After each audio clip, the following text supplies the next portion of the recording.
Today we're getting straight into a top tier hunter build, so here we go. Star Eater scales are all the rage and for good reason. You can charge your super faster when collecting orbs, and once your super's charged you can overcharge it by collecting up to 8 further orbs to get a 4-time stack of Feast of Light. Currently, you can overcharge your supers by 90% on top of the base damage, but this is likely to be reverted soon back to the 60% it was due to a bug. However, this build still works either way. Next, you want to equip your Stasis Revenant subclass. Yes, it's getting a nerf and Hedrons won't be the same after the 3rd of June, but use the following fragments and aspects to increase the effectiveness of your loadout.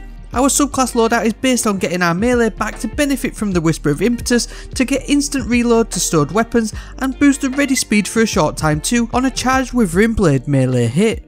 Grim Harvest will create stasis charge when defeating slowed or frozen combatants, which you can collect to grant melee energy too. The Toucher of Winter aspect will improve your grenade abilities, making slowing or freezing enemies easier to create more shards to collect. Whisper of Torment will boost your grenade cooldown, and the Whisper of Durance will enhance your slow effect on targets. Whisper of Rending is a new fragment, and imagine with the Hedrons change, this fragment will become a popular choice.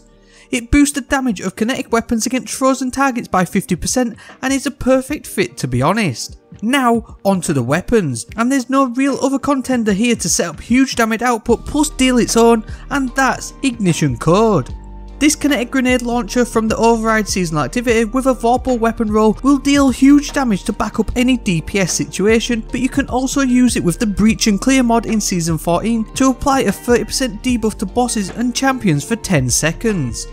Now rocket launchers are the flavour of the season, and we're going all in on the Argent Ordnance mod with not 1, not 2, but 3 copies of this mod to get the maximum 35% boost it offers per stack. Taking Charge and Supercharged are perfect to get charged with light stacks easily, or simply use the Blast Radius mod from the artifact for a cheaper alternative. Any rocket launcher will do, but we're going with the exotic Eyes of Tomorrow from the Deepstone Crypt.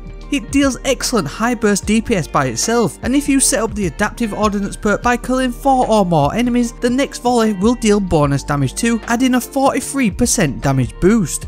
This definitely helps with the first volley for any boss damage phase, as you can hold on to this boost until you next fire the weapon.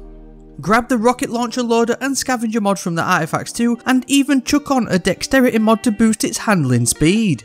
This one's all about the setup to maximise your DPS when you need it the most. You want to be rolling into any boss encounter with your full super with a max stack of Feast of Light as well as a full melee charge too. Cast your Silence and Squall super for that booster damage from Star Eaters, which will also freeze them intermittently, making them easier to target, especially dancing time travelling robots. Apply your Breach and Clear debuff with Ignition Code, and now go to town with your Eyes of Tomorrow.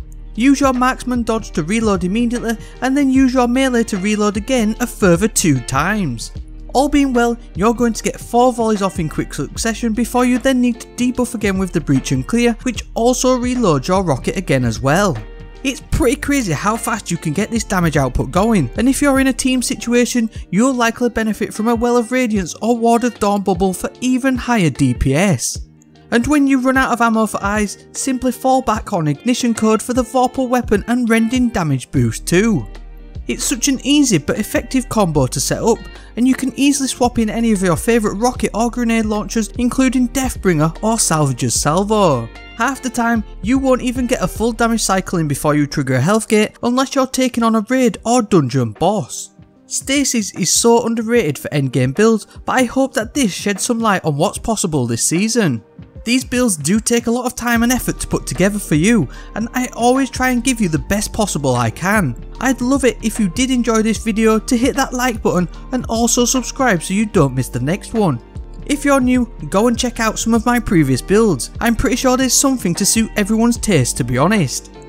That's it for this one though, so on that, and as always, thank you very much for watching, and I hope to see you next time.